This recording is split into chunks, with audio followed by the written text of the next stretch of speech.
예수님께서 십자가에서 죽으시고 부활 승천하실 때가 가까워 오면서 그것을 제자들에게 계시해 주시는, 그것을 암시해 주시는 말씀을 여러 차례 하셨습니다. 예수님께서 십자가에서 죽으실 것과 또 부활 승천하실 것들에 대해서 말씀하실 때 그 말씀을 들은 제자들은 두려움과 염려에 사로잡혔습니다. 또 예수님께서 너희 중에 한 사람은 마귀니라, 또 이런 말씀도 하셨거든요. 그러니까 이런 말씀은 제자들에게 폭탄을 던지는 것과 같은 그런 말씀이었습니다. 그리고 오늘 본문을 보면 제자들에게 2절과 3절에 이런 말씀을 하십니다. 내 아버지 집에 거할 곳이 많도다. 그렇지 않으면 너희에게 일렀으리라. 내가 너희를 위하여 거처를 예비하러 가노니 가서 너희를 위하여 거처를 예비하면 내가 다시 와서 너희를 내게로 영접하여 나 있는 곳에 너희도 있게 하리라. 여러분, 이 말씀 우리는 다 알고 계시는 말씀이죠. 지금 우리 입장에서 이 말씀을 대하면 예수님께서 천국에 우리를 위한 거처를 예비하시는 말씀으로 참 은혜가 되는 말씀입니다. 그런데 여러분, 지금 예수님께서 당시 제자들의 입장에서 이 말씀을 들으면요, 예수님께서는 계속해서 십자가에서 죽으실 것과 또 부활 승천하실 것에 대해서 제자들에게 암시적으로 계속해서 말씀을 하신 상황이고, 그리고 제자들은 그것 때문에 혼란스러워하고 염려하고 두려워하고 있는 상황 가운데에서 예수님께서 아버지 집에 너희들이 거할 거처를 예비하러 간다, 이 말씀을 하셨거든요.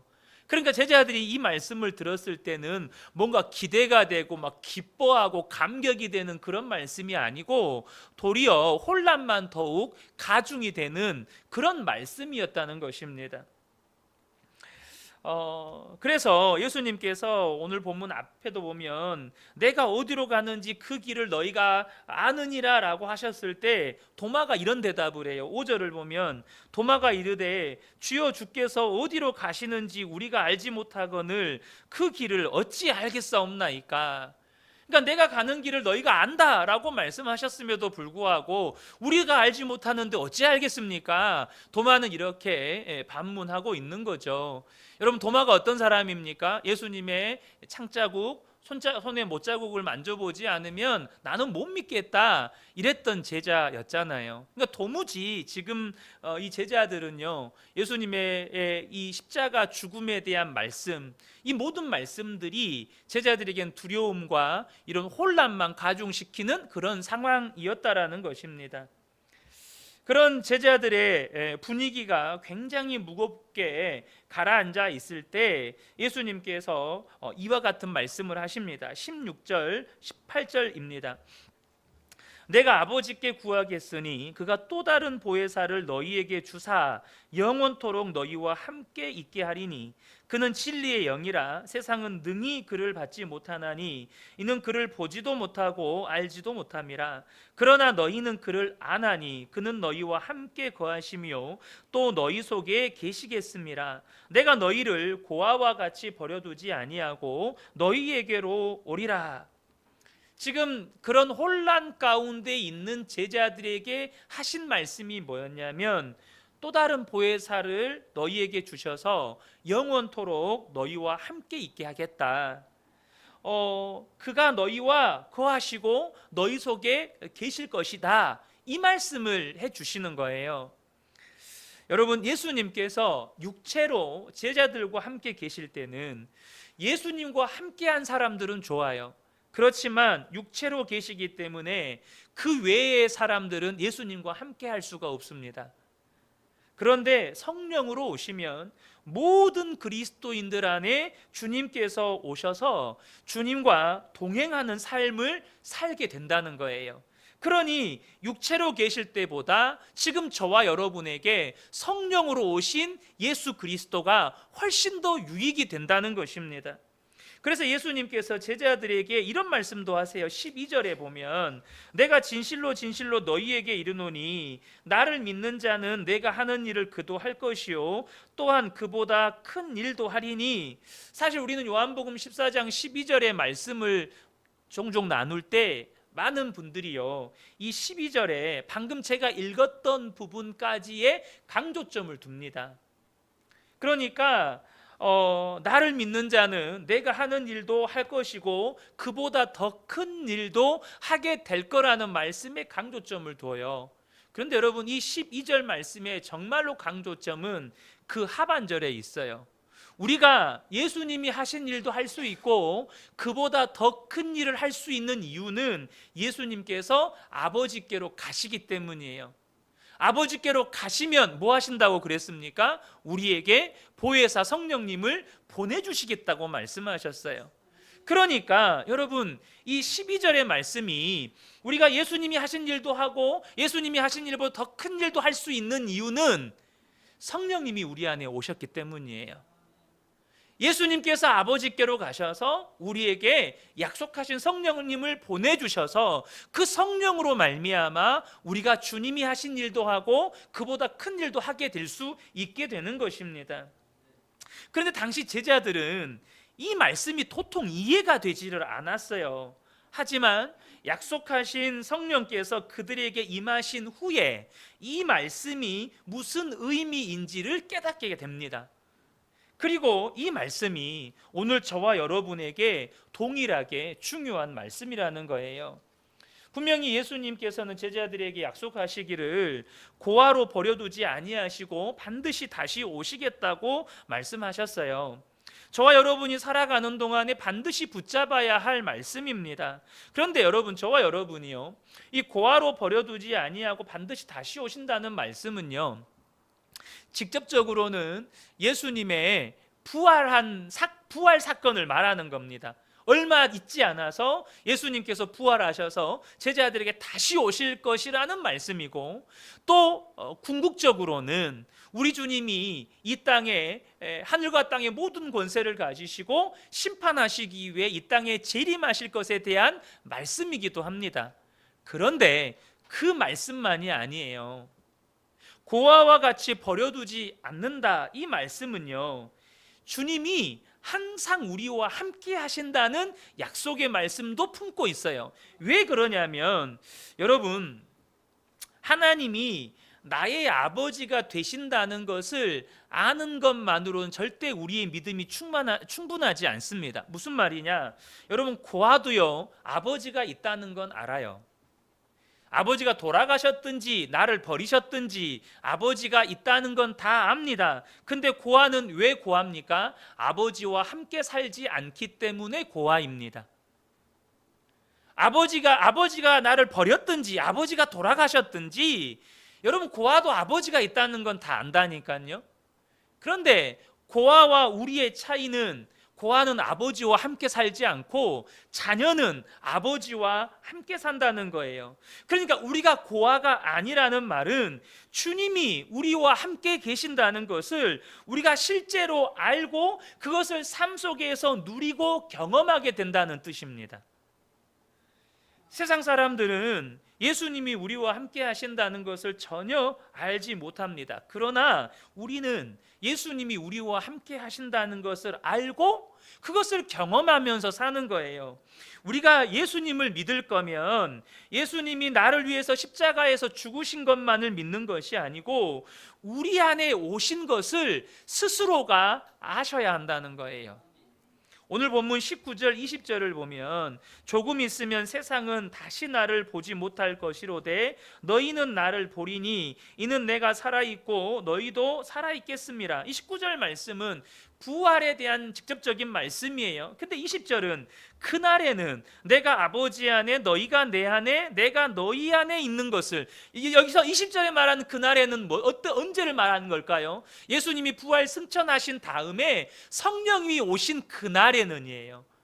약속하신 성령님이 오신 그날에는 내가 아버지 안에 너희가 내 안에 내가 너희 안에 있는 것을 어떻게 된다고요? 너희가 알리라.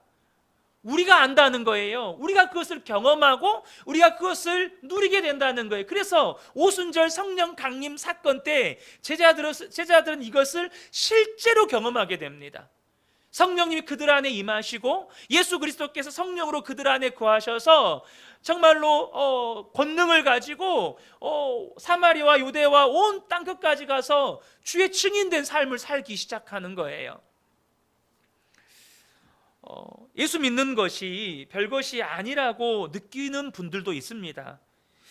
주변 사람들이 대부분 다 예수를 믿어요. 그러니까 예수 믿는 것이 특별한 일이 아닌 거죠. 혹은 집안이 몇 대에 걸쳐서 예수를 믿는 그런 집안이면 예수를 믿는 것이 별로 특별한 것이 아니고 별것이 아닌 것처럼 느껴져요. 태어날 때부터 그런 기독교 문화 속에서 살다 보니까 특별할 것이 없는 것처럼 느껴지는 거죠. 그런데 여러분, 우리가 그렇게 느끼고 산다면 너무나 안타깝고 답답한 일이라는 것입니다. 여러분, 예수를 믿는다는 건 정말로 놀라운 일입니다. 왜냐하면 그것은 질그릇 같은 우리 인생 안에 보배이신 예수님이 들어오시는 사건이기 때문에 그래요. 만왕의 왕이시고 창조주이신 그분이 우리 안에 들어오는 사건이에요. 고린도후서 4장 7절을 보면 우리가 이 보배를 질그릇에 가졌으니 이는 심히 큰 능력은 하나님께 있고 우리에게 있지 아니함을 알게 하려 함이라. 예수를 믿는 사건은 질그릇같이 연약한, 정말로 작은 충격에도 깨지고 부서지는 그런 연약한 우리 인생들 안에 보배이신 예수 그리스도가 들어온 사건이거든요. 그러면 이 연약한, 질그릇같이 연약한 우리 인생들 안에 보배이신 예수 그리스도가 들어오면 어떻게 됩니까? 8절과 9절에 보면 우리가 사방으로 우겨쌈을 당하여도 쌓이지 아니하며 답답한 일을 당하여도 낙심하지 아니하며 박해를 받아도 버림받지 아니하며 거꾸로 뜨림을 당하여도 망하지 아니하고, 이런 인생을 살게 된다는 거예요. 여러분, 예수님이 내 안에 계시면 절대 우겨쌈을 당하여도 쌓이지 않습니다. 답답한 일을 당하여도 낙심이 되지 않아요. 여러분, 박해를 받아도 절대 버림받지 않습니다. 거꾸로 뜸을 당하여도 절대 망하지 않아요. 그래서 여러분, 세상 사람들이 진짜 예수 믿는 사람들을 보면 신기해해요. 놀라워합니다. 때로는 부러워합니다. 그 다름에, 그 구별됨에, 그 독특함에, 그 특별함에 놀라게 됩니다. 그게 예수 믿는 사람들이 누리는 특권이에요. 우리가 예수님과 동행하는 삶을 살게 되면 나타나게 되는 뚜렷한 세 가지 특징이 있습니다. 첫 번째는 뭐냐면 은밀한 죄가 끊어진다는 것입니다. 두 번째는 감출 수 없는 기쁨이 내 안에 있다는 거예요. 감추고 싶어도 감추어지지 않는 기쁨이 내 안에 있다는 겁니다. 세 번째는 사랑이 되고 용서가 된다는 거예요. 이것이 예수님이 그 안에 거하는 사람, 그도 예수님 안에 거하는 사람, 예수님과 동행하는 사람들에게 뚜렷하게 나타나는 특징입니다. 이력서 종교란에 기독교라고 쓰는 정도의 신앙으로는 절대 이해가 되지 않는 일이에요. 은밀한 죄를 이기고 특별히 지금 기뻐할 일이 없는데 내 안에 막 기쁨이 넘치고 또 사랑이 되고 용서가 되는 이런 일은 여러분, 그냥 교회만 왔다 갔다 하는 사람들에게는 절대 이해도 안 되고 경험해 보지 못한 그런 일이에요. 문제는 그런 그리스도인들이 많다는 겁니다. 그런 그리스도인들이 많다는 거예요. 사랑하는 성도 여러분, 저와 여러분이 정말로 예수님 안에서 우리가 마땅히 누려야 할 구원을 누리게 되시기를 축복합니다. 그래서 우리가 예수님과 동행하며 살자는 것입니다. 예수 동행일기를 쓰면서 날마다 내 내면과 나의 삶을 돌아보고 점검하면서 예수님과 매일매일 동행하는 삶을 살아가보자는 거예요. 정말로 주님이 나와 함께 계시는지 여러분 실제로 체험해 보자는 것입니다. 제가 아는 어느 목사님이 쓰신 글입니다. 저희 노회 소속 목사님이세요. 이제는 은퇴하신 목사님이신데 그 목사님의 글을 그대로 옮겨왔습니다. 세계적인 위대한 흑인 연가 가수인 헤이즈는 미국 조지아 산골에서 맨발로 도시에 나온 무식한 흑인 청년이었다. 목소리가 좋다고 해서 교회 찬양대에 섰는데 그 덕으로 어느 부자 의사의 집에 점심 초대를 받았다. 헤이즈는 그 집에서 처음으로 유성기를 보았다. 그리고 그 유성기로 당대 명성이 높았던 카루소의 노래를 듣게 되었다. 그 순간을 헤이즈는 이렇게 회상하였다. 카루소의 노래를 듣는 순간 내 가슴에는 요란한 종이 울리기 시작했습니다. 그리고 내 가슴에는 카루소로 가득 차 있었습니다. 저 지평선 너머에서 나를 부르는 소리가 들렸습니다. 나는 그 이후 카루소에 미쳐 살았습니다. 카루소가 나를 끌고 갔습니다. 카루소처럼 말하고 카루소처럼 행동하고 카루소처럼 노래를 불렀습니다. 바로 그것이 조지아 산골 청년이 오늘날 세계의 헤이즈가 된 원동력입니다. 이런 헤이즈와 같은 경험은 누구에게나 있다. 나도 어릴 적에 내 가슴 속에는 성복이 누나가 살고 있었다. 예쁜 교복을 입고 나를 예뻐해주는 성복이 누나는 별천지에서 온 천사와 같았다. 나는 그 누나에게 잘 보이려고 열심히 코를 닦았다.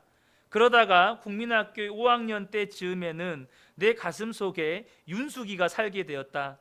윤숙이에게 잘 보이려고 다리 위에서 뛰어내리기도 했는데 윤숙이 때문에 공부도 더 열심히 했다. 그러다 또 내 가슴 속에는 톨스토이가 살게 되었고 데미안이 살게 되었으며 다시 도스토예프스키 혹은 슈바이처가 살다 가곤 했다. 참 많은 사람들이 내 가슴 속에 살았었다. 지금 아내인 이내도 살았었고 또 어떤 소녀도 어떤 여인도 살곤 했다. 그러던 어느 순간인가 내 가슴 속에는 헤이즈의 가슴에 살던 카르소보다 더 강한 힘찬 종이 울리게 되었고 나는 내 가슴에 새로운 주인을 맞아야만 했다. 그는 방황하던 내 가슴에 깃발을 꽂아주었다. 그는 목마른 내 가슴에 샘물이 되었다.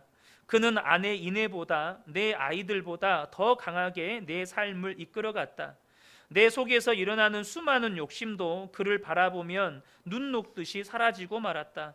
내 속에서 번뜩이던 미움의 비수조차도 그의 말을 듣노라면 송방망이처럼 부드러워지고 말았다. 정욕의 불길도 그의 진실한 눈동자 앞에서 거룩한 감동이 되고 마는 것이었다. 더욱 놀라운 것은 그의 사랑에는 투기가 없고 그의 정열에는 난임이 없다는 것이었다.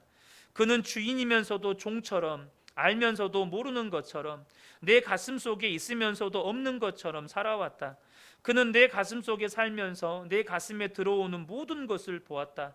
늑대가 내 가슴 속에 들어오는 것을, 뱀이 넘어오는 것을, 내 가슴 어느 방에는 창녀까지 살았던 것을 그는 다 보고 있었다. 그래도 그는 나를 기다려 주었고 그래도 그는 나를 기대해 주었다. 그렇게 많은 세월 속에 수많은 사람이 내 가슴 속을 지나가고 나서야 나는 비로소 그를 알게 되었다. 나보다 나를 더 사랑하는 사람, 내가 그렇게 그리워하던 발자국의 주인공, 늘 보고 있어도 보고 싶은 사람, 그 사람이 예수다. 나사렛 사람 예수다. 그가 내 가슴 속에 살자 나는 하던 공부를 바꾸었다. 꿈이 바꾸어졌다. 사랑도 취미도 친구도 바꾸어졌다. 그는 그렇게 모든 것을 바꾸는 혁명가이기도 했다. 그러므로 오라. 이대로는 안 되겠다는 사람은 오라. 아니 누구든 오라. 그를 가슴에 살게 하라. 그러면 그가 사는 가슴에 종소리가 울리고 그대도 헤이즈처럼 되리라. 문학작품 같은 글인데요. 얼마 전에 은퇴하신 아박교회 원로 목사님이신 오몽근 목사님의 글입니다. 여러분, 이것이 우리가 누려야 할 은혜입니다. 우리가 예수님을 믿는 건 그냥 재미없이 교회나 다니고 한다는 말이 예수 믿어도 소용없더라 이런 소리나 하면서 신앙생활 하도록 부름받은 것이 아닙니다. 누구에게도 감추어지지 않는 기쁨이 내 안에 있고 그 전에는 사람 보기 부끄럽고 다른 사람이 알면 너무나도 좌절되는 은밀한 죄에 사로잡혔던 그 모든 삶을 다 청산하고 정말로 도저히 사랑할 수 없었던 사람이 사랑이 되고, 도저히 용서가 안 되던 사람이 막 용서하려고 몸부림치는 게 아니라 하나님의 그 크신 사랑을 아니까, 그 사랑이 나를 사로잡으니까 용서가 되는 거예요. 내 주변에 예수님을 알지 못하는 사람을 보게 되면, 그 사람이 내가 잘 알고 있는 사람이라면 그 사람을 위해서 내가 애통하게 되고, 심지어 내가 얼굴도 모르는 사람인데 그 사람을 위해서 애통하게 되고, 그 예수님을 친밀하게 알게 되고 예수님께 늘 감사하게 되고, 그리고 예수님과 동행하는 사람들과 아름다운 교제를 나누게 되고, 여러분, 이것이 예수를 믿고 구원받은 성도들이 삶 속에서 누리는 구원입니다. 우리가 예수 믿고 구원받는 것은 죄인이었던 우리가 의인 되어서 하나님 나라 가는 것, 여러분, 그것이 사실 전부입니다. 분명히 우리가 예수 믿고 천국 가는 것이 구원의 핵심입니다. 그런데요, 저와 여러분이 이 땅을 사는 동안에 누려야 할 구원이 있어요.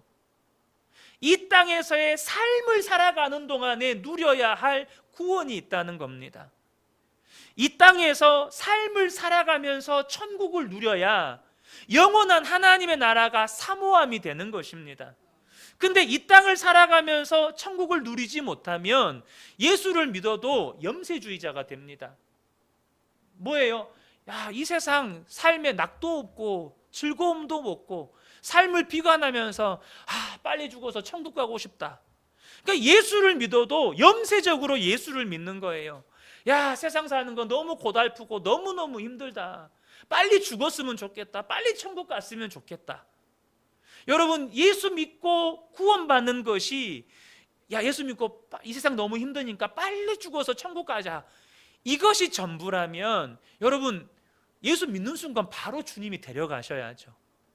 근데 예수를 믿어도 우리로 하여금 우리의 남은 삶을 살게 하세요. 이유가 뭘까요? 주님이 약속하신 하나님의 나라는 영원한 하나님 나라만이 아니라 이 땅에서 누려야 할 하나님의 나라가 있기 때문입니다. 우리의 마음 안에서 누려야 할 하나님의 나라가 있기 때문이에요. 하나님의 나라는 여기 있다 저기 있다 하지 못하리니 너희의 마음 안에 있느니라, 주님 말씀하셨어요. 우리 마음 안에서 하나님의 나라를 누리고 우리의 삶의 현장에서 그 하나님의 나라를 누려야 되는 거예요. 야, 우리가 이 땅에서 그 그림자로 보는 것 같은, 그 그림자를 밟는 것 같은 하나님의 나라도 이렇게 감격스럽고 이렇게 놀라운데, 정말로 그 실체를 보는 하나님의 나라는 얼마나 영광스러울까. 그렇게 하나님의 나라를 사모하게 되는 거예요. 오늘날 그리스도인들의 삶을 보면 위기 그 자체입니다. 진리가 비진리로, 거짓이 진짜인 것처럼 둔갑하는 무서운 세상이 이제 오게 돼요.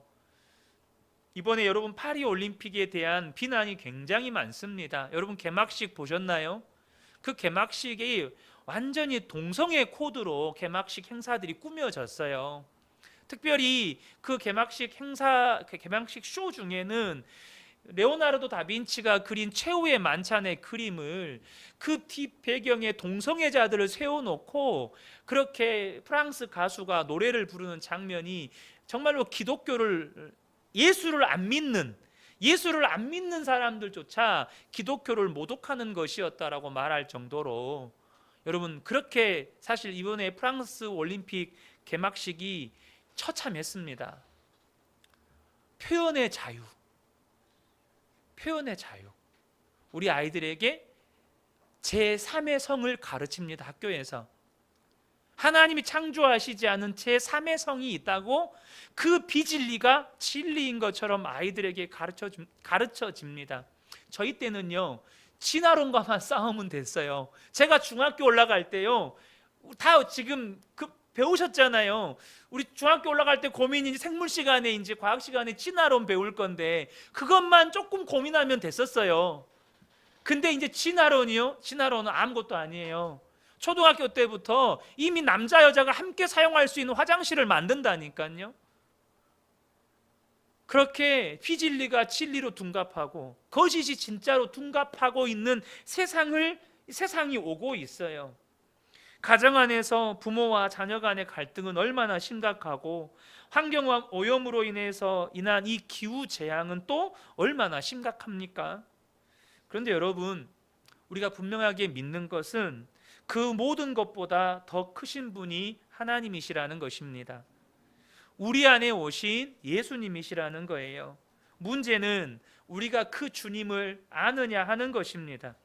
그 예수님의 인도하심을 받고 사느냐 하는 거예요.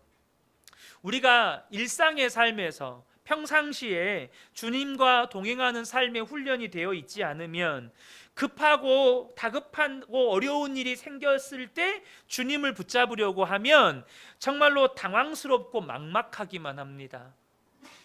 여러분, 주님과 동행하는 것이 자연스러워야 위급한 상황이 닥쳤을 때, 어려운 일이 닥쳤을 때 자연스럽게 주님이 바라봐집니다. 그런데 정말로 일상적인 삶에서 주님과 함께하는 삶이 삶을 실제로 살아내지 않으면 급하고 어려운 일이 닥쳤을 때 대책 없이 무너지게 되는 거예요. 그러므로 여러분, 예수님과 동행하는 일상의 삶을 사는 건 선택의 문제가 아니고 필수입니다. 반드시 그렇게 하셔야 해요. 저는 우리 성도님들이 정말로 꿈을 꾸셨으면 좋겠습니다. 지금 이 나이에 무슨 꿈을요? 여러분, 모세는 80세에 하나님의 꿈을 꾸잖아요. 아브라함은 75세에 부르심을 받잖아요. 하나님의 꿈은요, 나이에 제한이 없습니다. 저와 여러분이 정말로 하나님이 주시는 꿈을 꾸고 그것을 구하셨으면 좋겠어요. 하나님, 정말로 제가 주변 사람들에게 내 말과 행동으로, 제 삶으로 예수님이 나와 함께 계시다는 것을 보여주는 사람이 되게 해주십시오. 여러분, 이것을 꿈꾸고 구하시라는 것입니다. 여러분의 삶을 통해서, 여러분의 말에서, 여러분의 얼굴빛에서, 여러분의 삶을 통해서 예수님이 나타나는 거예요. 제가 며칠 전에 우연히 편의점을 들르게 되었는데 그곳에서 갑자기 누가 목사님 이러는 거예요. 깜짝 놀라서 봤더니 제가 부목사로 있던 시절에 광신대학교에서 복사집을 운영하던 집사님이셨어요. 그분이 복사집도 낮에는 운영하고 저녁에는 또 편의점에서 아르바이트도 하시고 이렇게 하시더라고요.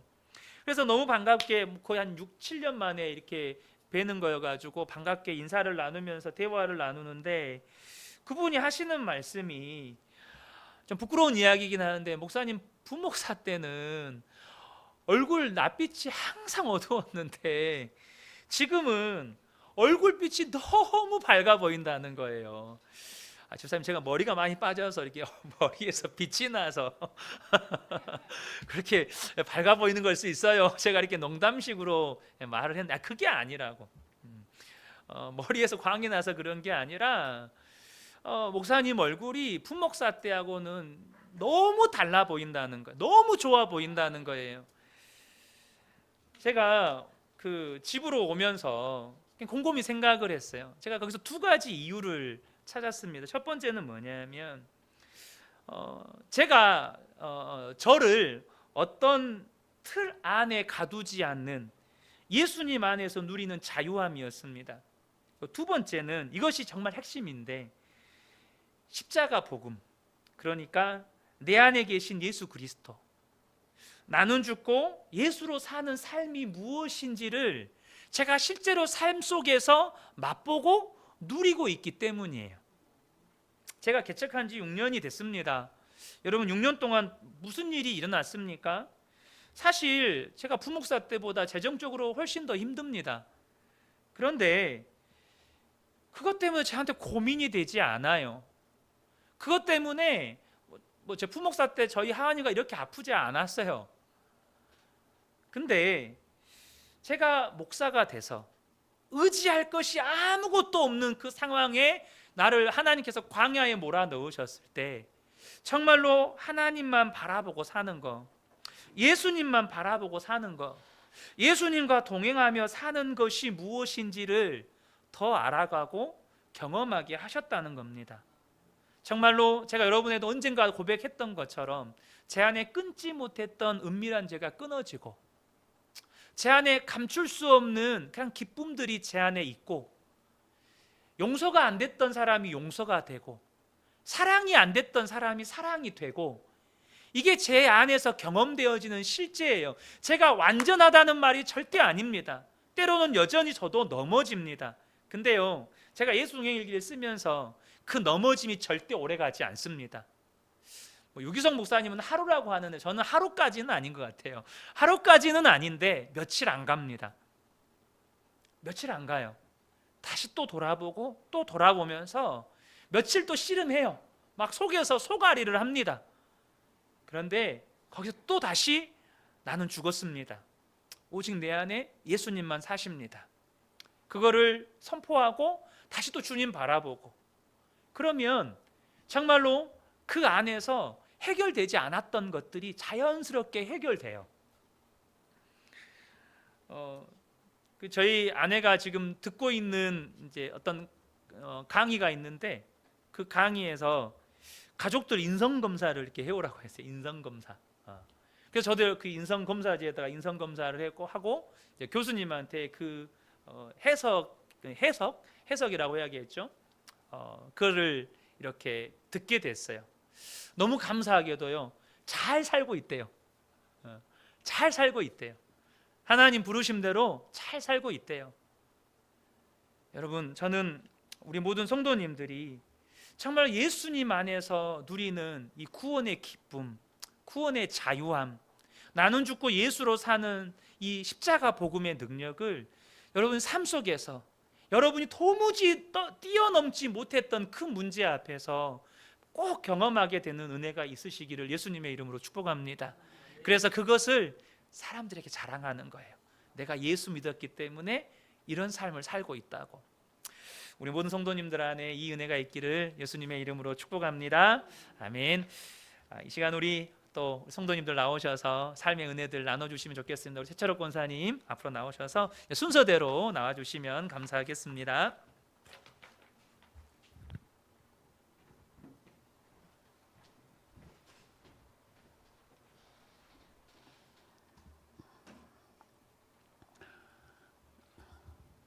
저는 7월 29일 일기입니다. 한 주간 말씀 기도회를 끝내고 은혜 가운데 세족식을 했는데 어느 때보다도 여운이 남을 것 같아 내 영적 상태를 점검해 본다. 평안하다, 안전하다고 아니란 마음으로 살고 있지는 않는지, 예전에 남편과의 갈등, 질병으로 인해 하나님께 부르짖으며 기도했던 기억이 난다. 내 문제에 얽매여 있는데 누구를 돌아볼 여유가 있겠습니까? 내 문제를 해결해 달라고 날마다 부르짖었다. 하나님께서는 내 기도를 응답하시고 이제는 남편이 나의 동역자가 되어주고 건강도 회복시켜 주셨다. 이젠 남들을 돌볼 때이다. 남편은 박 집사님의 사정을 이해하고 주일이면 전화하라고 하고 차량으로 봉사한다. 하지만 한 가정이 제사장으로 믿음이 성숙되기를 기도한다. 날마다 우리에게 주어진 시간을 헛되이 보내지 않고 주님과 동행하는 삶을 살기를 원한다. 지금도 남편은 옆에서 틱톡에 빠져 그것에만 온 정신을 쏟는다. 애들이 게임에 빠져 밥 먹는 것도 잊어버리고 그것에만 몰두하는 걸 보는 부모들 심정이 이해가 된다. 내가 나사렛 예수 그리스도의 이름으로 명하노니 우리의 영혼을 하나님이 아닌 핸드폰만 들여다보게 하는 이 악한 영은 묶임받고 떠나갈지어다 속으로 선포하며 기도한다. 오늘 또 수용하면서 힘이 들어간다. 잘해보려고 하면 할수록 내 힘이 들어간다. 힘을 완전히 빼는 날이 언제나 올까? 영적 신앙생활도 내 힘으로 온전히 빼고 성령의 능력에 힘입어 내 힘이 아닌 하나님께서 주시는 힘으로 순간순간 살아가기를 기도한다. 오늘도 함께 하신 주님께 감사를 드립니다.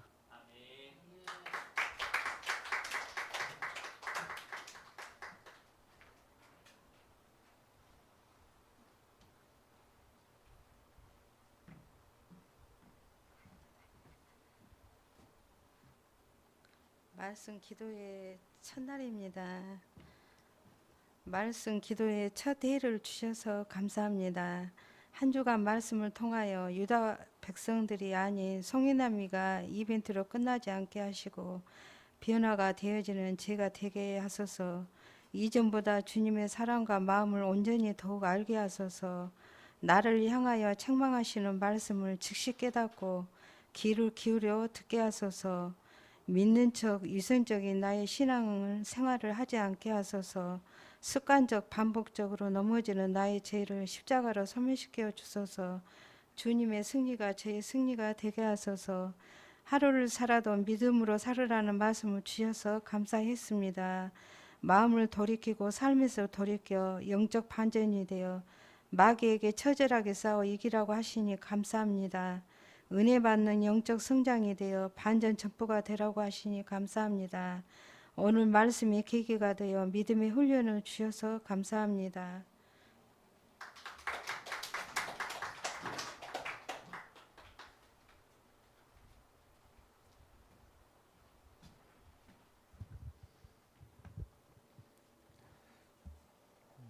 저는 어제 일기입니다. 제목 일하시는 하나님. 하나님은 혼자 모든 것을 다 행하실 수 있으시지만 우리로 그 일에 동참하고 은혜를 발견하도록 기도를 하게 하신다. 요즘 하나님께서 나에게 그런 은혜를 주시는 것 같다. 가만히 멀쩡하던 교회 에어컨이 고장이 나서 어떻게든 고쳐보려고 애를 쓰게 하시고 그 과정 가운데 친히 도우시는 하나님의 은혜를 발견했다. 시험이 떨어진 후에 낙심이 되어 뭘 할지 몰라 마음이 어수선할 때 교회에 나와서 교회를 돌아볼 수 있는 일들을 만드셨다. 어제 목사님이 깜빡 알람을 못 들어 늦은 관계로 새벽에 기도 음악을 틀기 위해 억지로라도 나오니 기도를 할 수가 있었다. 어제 나온 김에 오늘 또 나와 기도하니 이번 주에 있는 아이들 캠프를 위해 조금이나마 기도를 할 수 있었다. 동원이가 일찍 계약을 해서 체험학습 신청서를 내야 했는데 나름대로 인터넷을 이용해 교육부 전산 시스템에 직접 제출했다. 그런데 학교에서 쓰는 시스템이 그것과 다르다며 담임 선생님이 전화가 왔고 너무 늦게 냈다고 어려울 수도 있다는 말도 하셨다. 어찌 되었든 할 수 있는 최선을 다했으니 하나님께 맡길 뿐이었다. 그런데 밤에 학교에서 온 동훈이로부터 학교장 승인이 났다는 말을 들었다. 이제 중요한 건 아이들이 소원을 가지고 참여해서 은혜 받고 오는 것이다. 기도를 하게 하신 하나님께서 반드시 크고 비밀한 일을 이루어 주실 것을 믿고 기대한다.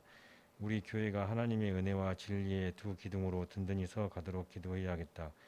날씨가 무척 변덕스럽고 덥지만 밤에는 숨을 쉴 수 있게 선선함을 주셔서 감사하다.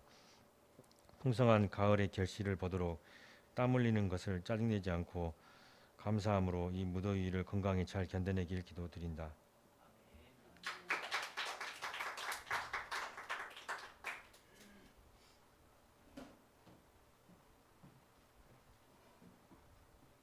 음, 8월 4일 제목은 고난이 축복이다입니다. 하나님 감사합니다. 사랑합니다. 요즘 폭염으로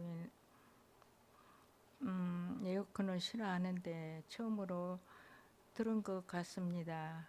밤잠을 설친 바람에 주일 아침이면 일찍 일어나는데 오늘 아침은 시간을 맞춰 일어나게 하였습니다. 준비하며 여러 목사님들의 말씀을 들으면서 너무나 크고 화려하게 꽃으로 장식한 교회며 성도님들을 보면서 교회들이 부러웠습니다. 반의 반이라도 성도님들 수가 우리 교회로 오시면 얼마나 좋을까 생각해 보았습니다. 교회로 걸어오면서 먼저 오신 성도님들이 벌써 오셔서 부엌 일이며 청소, 주보 접는 성도님들 예배팀들 모두 감사했습니다. 목사님 설교 준비, 찬양 준비, 주보 여러 가지 많은 일을 하시고 일주일간의 말씀 준비로 수고하셨을 텐데도 이런 캠프에 여러 가지로 마음뿐이지 아무것도 해드리지 못하며 죄송한 마음뿐이었습니다. 주님 로또라도 하나 주시면 안 됩니까? 주님 주시옵소서 믿습니다. 아멘. 야곱은 하나님의 음성을 듣고 잠에 깨어 낫다고 하였는데 저는 정말 죄가 많은데 그렇지만 늘 제 마음에 계셨고 말씀으로 만나 주셨습니다. 삶의 큰 변화는 없었지만 주님의 항상 함께 하셨기에 유일한 삶 전체입니다. 고난이 없었다면 동행길도 쓰지 못하였을 겁니다. 지금까지 살게 하셔서 감사합니다. 오늘 또 찬양으로 말씀으로 감사합니다. 새로 오신 성도님 찬양하시는 모습에 감동받았습니다. 순모임 있어서 감사합니다. 나이에 상관없이 한마음으로 순모임에 다 내려놓을 수 있어서 감사합니다. 순모임에서 중보기도로 하루에 2번씩 시간을 적어놓고 기도하고 있습니다. 주님 역사하여 주시옵소서. 감사합니다. 8월 8일부터 미래 세대의 여름 캠프가 시작됩니다. 모두가 하나님의 은혜 속에서 큰 사랑 듬뿍 받고 오게 하시옵소서. 즐겁게 잘 보내고 오게 함께하여 주시옵소서. 오늘도 모두 수고하시고 섬기는 모든 손길에 축복 주시옵소서. 행복한 주일 감사합니다. 온 성도님들의 올여름 잘 지켜주시옵소서. 감사합니다.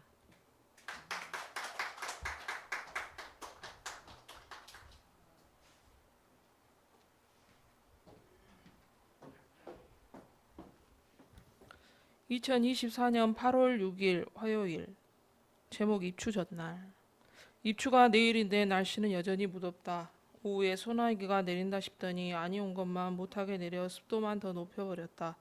우리의 신앙도 덥든지 차갑든지 해야지 이것도 저것도 아닌 믿음 생활을 하면 이 폭염처럼 하나님뿐만 아니라 누구에게도 환영받지 못할 거다. 주여 확실한 믿음을 가지고 믿는 자답게 살게 하소서. 여름 냉수처럼 주님의 마음을 시원케 하는 주의 자녀로 살아가게 하소서. 강 집사가 교회 에어컨을 고치려고 애쓴 것을 장로님이 좋게 보시고 치킨 쿠폰으로 격려해 주셨다. 그 치킨 쿠폰으로 치킨을 사서 저녁으로 맛있게 먹었다. 하나님 교회를 위하여 당연히 집사로서 해야 할 일을 장로님을 통해 치킨을 주셔서 감사합니다. 장로님의 손길에 축복하시고 주님이 주시는 좋은 것으로 풍성하게 채워주소서. 여자 순모임에서 고린도 전후서를 읽고 있는데 사람이 모인 곳에 문제가 없을 수가 있겠는가? 더군다나 교회는 죄인들이 모이는 곳이니 오죽할까? 각자 믿음의 분량대로 거룩하게 변화되어야 하는데 그래서 바울이 고린도 전후서에서 사랑을 그토록 강조하시나 보다. 모든 일에 사랑으로 행하는 나부터 교회가 되어야겠다. 하나님, 우리 아들 삼형제가 좋은 마음을 가지고 수련회에 참여하여 은혜를 아는 자로 변화되게 하소서. 동훈이 체험학습 신청을 했습니다. 그 기간 동안 학교 못 간 것이 손해 본다고 생각하지 않게 하시고 믿음으로 먼저 그의 나라와 의를 구했더니 이 모든 것을 더하시 하나님을 경험하는 귀한 시간 되게 하소서. 오늘 또 남편이 분리수거와 청소와 가사 분담을 해주니 퇴근 후에 덜 수고롭습니다. 이 평화가 오래 지속되도록 코람데오를 잊지 않게 하소서. 하나님이 서로를 존중하려고 노력하는 우리 부부를 기특하게 보시고 축복하여 주시길 기대합니다. 오늘 하루도 지켜주신 감사합니다. 예수님 이름으로 기도합니다. 아멘.